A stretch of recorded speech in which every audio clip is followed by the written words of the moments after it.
Hello students, my self Raghunath Jha. मैं आज जिस टॉपिक को लेकर आया हूँ उसका नाम है स्केलर और डॉट प्रोडक्ट्स। पहले जानते हैं इसका नाम स्केलर और डॉट प्रोडक्ट क्यों पड़ा। आप जानिए कि कोई भी जो प्रोडक्ट होती है उसकी जो आउटपुट होती है उस आउटपुट से उसको हम जान सकते हैं। सपोज कीजिए दो वेक्टर है, vector a and vector b. इन दोनों को जब डॉट करते हैं तो इसके बीच में डॉट आई है, इसलिए इसको डॉट प्रोडक्ट बोला जाता है। और इसका जो रिजल्ट आता है as a scalar, that is real number आता है, स्केलर आती है, इसलिए इसको हम लोग स्केलर प्रोडक्ट बोलते हैं। ठीक है। और ये जो स्केलर और डॉट प्रोडक्ट है, ये वेक्टर का बहुत ही इंपॉर्टेंट कंसेप्ट है। इस पर बोर्ड में एक नंबर या दो नंबर में क्वेश्चंस, एक या दो क्वेश्चंस आते रहते हैं।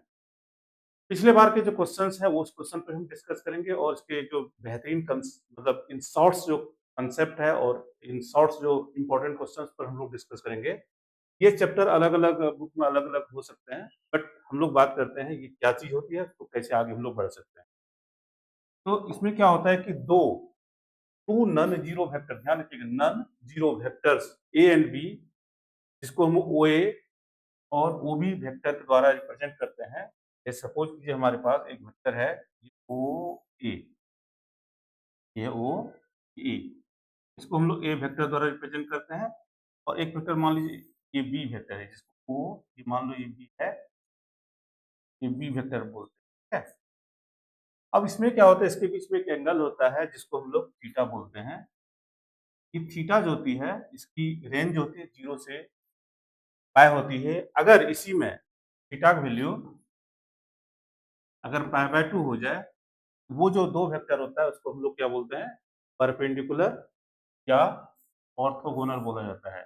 इसके बाद अगर थीटा की वैल्यू 0 और पाई हो जाए, तो ये जो दो वेक्टर है ए और बी को हम लोग क्या बोलते हैं, या तो ये कोलिनियर है या तो पैरेलल है। ठीक है, ये हम लोग बोलते हैं। लेकिन इसको डिफाइन कैसे किया जाता है, एंगल बिटवीन टू वेक्टर्स ठीक है, लेकिन ये डॉट प्रोडक्ट को डिफाइन कैसे किया जाता है तो हम लोग जानते हैं। जो डॉट प्रोडक्ट होता है, दो जो वेक्टर उसके जो डॉट प्रोडक्ट होते हैं उसको जो डिफाइन की जाती है, वो डिफाइन ये होता है A dot B is equal to mod of A mod of B, ये होता है कॉस ऑफ थीटा। जो कॉस थीटा आपने एंगल बिटवीन टू वेक्टर्स आपने यहाँ पर देखा, यानी हमारा जो दो वेक्टर है ए और बी, उसको जब डिफाइन करते हैं तो वो होता है mod A mod B equal to mod A mod B cos theta. अब हम पता करते हैं कि ये होता क्या है, इसकी प्रॉपर्टीज क्या क्या होती है, इसका तो यूज कैसे कैसे करते हैं। सबसे पहला क्या होता है कि इसमें ये जो इसकी प्रॉपर्टीज है, ये कम्यूटेटिव लॉ को फॉलो करता है। ये जो होता है the scalar product of two vectors होता है, ये कम्यूटेटिव होता है। इसका मतलब ये हो गया कि कम्यूटेटिव का मतलब होता है, अगर ए डॉट बी है तो आपके पास ये बी डॉट ए होगा। ठीक है। दूसरा प्रॉपर्टी इसका है डिस्ट्रीब्यूटिव प्रॉपर्टी। देख रहे हैं कि A dot B plus C equal to A B dot A C, B dot C dot A, इसको हमने लेफ्ट साइड से मल्टीप्लाई किया, उसको राइट साइड से मल्टीप्लाई किया। इस तरीके से इसका प्रॉपर्टी होता है। तीसरी प्रॉपर्टी जो होती है, अगर ए और b two non zero vectors है, तो अगर ये कह रहा है कि if a vector dot b vector is equal to zero दिया हुआ है, इसका मतलब होता है a is perpendicular to b vector होता है। और इसका कई जगह यूज होता है। सबसे बड़ा यूज है इसका जब थ्री डायमेंशनल प्लेन में हम आते हैं, तो आप देख रहे हैं कि each and every axis are perpendicular to each other होता है। ये एक्स एक्सिस है, ये वाई एक्सिस है और ये जेड एक्सिस है। इनके अलोंग आई वेक्टर होता है, के अलोंग जे वेक्टर होता है, इसके अलोंग के वेक्टर होता है। अब क्योंकि ईच एंड एवरी जो हमारे पास जैसे आई जे और के आपस में परपेंडिकुलर होते हैं, तो इसका मतलब ये हो गया कि आई डॉट जे की मैं बात करूं, आई कैप डॉट जे कैप जो होती है इसकी वैल्यू जीरो होगी। इसी तरीके से जे डॉट के जो होती है वो जीरो होती है और के डॉट आई की वैल्यू भी जीरो होगी। तो इस कंसेप्ट को हम यूज करके ये जो unit vector along X axis, Y axis और जेड एक्सिस जो आई, जे और के रेस्पेक्टिवली है, उनके डॉट प्रोडक्ट को हम यूज करते हैं इसका जब हम दो वेक्टर को मल्टीप्लाई करते हैं तो इसका यूज होता है। ठीक है? इसके बाद क्या होता है कि अगर इनके बीच में आई जे के यूनिट परपेंडिकुलर, ओके, तो हमने कर लिया है। इसके बाद क्या होता है कि जब दो वेक्टर्स सपोज कीजिए पैरेलल है तो नॉर्मली क्या होता है कि ए डॉट बी जो होती है, ए डॉट बी, तो मोड बी पैरेलल होने के लिए cos 0 या cos पाई होता है। ठीक है? अगर cos 0 होगा तो 1 हो जाएगा, that is mod A mod B cos 0 value 1 होता है। अगर cos पाई रहेगा तो -1 होगा। ठीक है? तो नॉर्मली क्या होता है कि अगर दो वेक्टर हो तो इसको हम लोग क्या लिख सकते हैं, dot A dot B equal to mod A mod B. ठीक है? अब क्या होता है कि इसमें ध्यान रखना होता है कि अगर दोनों सेम वेक्टर हो, मान लीजिए ए डॉट ए हो, इसका मतलब mod a vector mod a और vector mod, that is vector mod a का होल स्क्वायर हो जाएगा। ठीक है? ये जो हो गई इसका होल स्क्वायर को हम लोग, इसका भी बहुत बड़ा यूज है, बहुत क्वेश्चन से भी डिराइव होते हैं। सबसे पहला काम है ये जो हमारा कार्टेशियन थ्री डायमेंशनल प्लेन होता है, थ्री डायमेंशनल जो सिस्टम होती है इसमें आई, जे और के।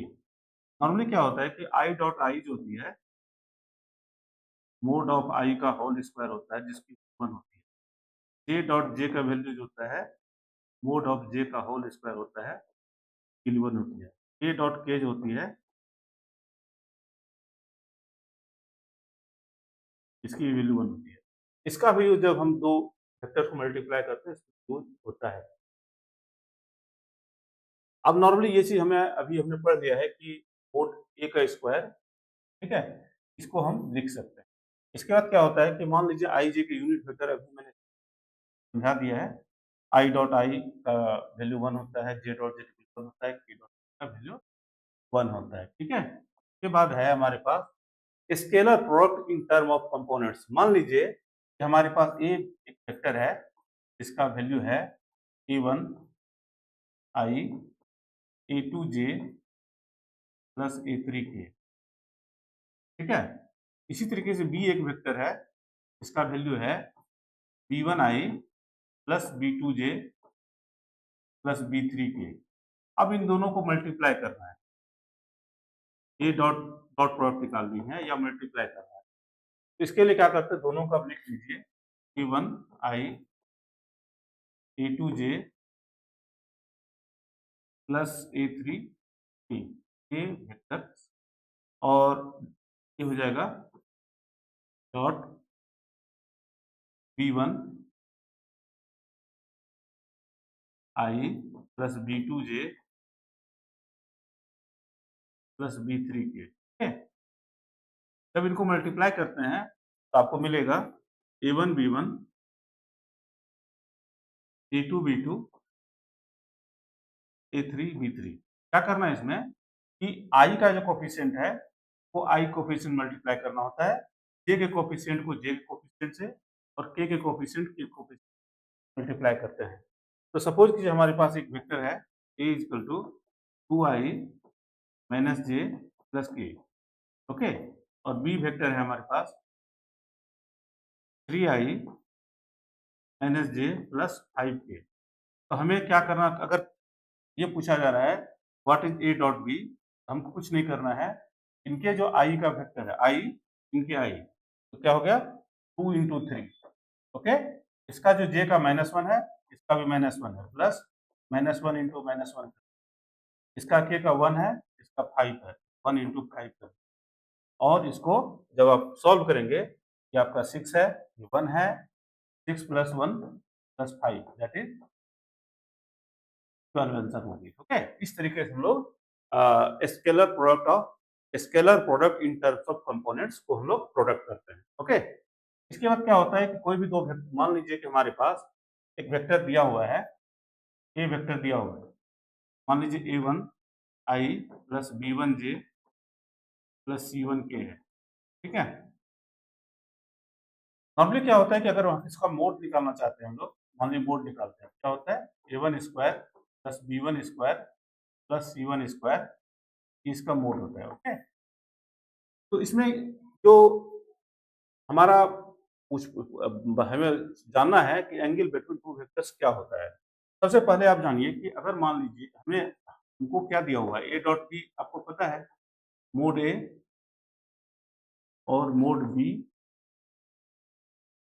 कॉस थीटा होता है। ओके, इस this implies cos theta equal to क्या लिख सकते हैं हम लोग, cos mod a dot B upon mod a और मोड बी लिख सकते हैं। ठीक है, और दिस इम्प्लाइज क्या जो होगा हमारा, वो होगा cos inverse A dot B upon mod of A mod of B. Okay, इसी और इसमें थीटा के बारे में इतना जानना है, थीटा जो होता है 0 से लेकर के पाई के बीच में वैल्यू होता है।